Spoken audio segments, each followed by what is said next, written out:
if someone wants to be a content creator, where should they start? Okay. If you want to be a content creator, you need to start with something you love for free. For a long time, For potentially. free. For free. 99. Yeah. So, because here's the thing. If you don't love it and you don't love the process of doing all the work, because I promise you, it's a ton of work. Like we joked about this last podcast, I probably spend, just even on this podcast, probably somewhere around podcast, nothing else alone, 20, 25 hours a week on the podcast. There is not a lot of return on that right now. And we know that. We understand it, right?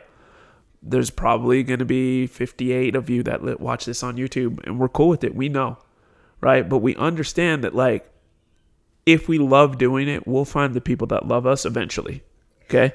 And if not, that's okay. But, like, you have to love the process, because if you do it for any other reason than loving the process, you're going to quit and you're going to burn yourself out. I think you have to consider it like any other business, right? So any business that starts up has a product, and they love that product so much, and they have probably invested so much of their time and their money into creating that product. Some of these products are like they're blindly obsessed with their 100%. product. Sometimes other people outside would be like, "You're crazy." But then they're not just turning around and selling that product successfully for $50 a piece the first day that they create it. They're handing it out for free. They're reaching out to influencers and asking if they can gift them the product and see if they can get a review from it. They're marketing for free. They're doing Kickstarters, right? Like there's a process to success, because you have to prove to people that your product is valuable and that it's worth their money. And it's the same with influencers, right? Yeah. We make our money from brands and affiliate partnerships,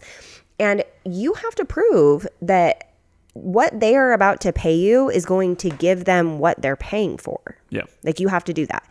So part of the process, building a community, building a place on the internet that, brands can help you market to, that's the free part.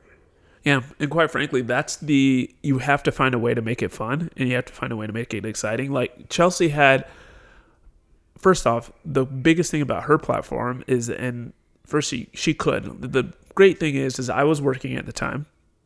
So she had 7 years to do whatever she wanted to and not make any money, and that was fine, right? Yeah. And because of that, she was taking, the wins that she was taking was comments from people in France that said, "Hey, I learned about your guys' relationship, and I'm going to go and propose to my spouse. We're in an interracial relationship, and I think we could do it now because of you." And Chelsea would be like, "Holy cow, that's so rewarding." Yeah. And it was.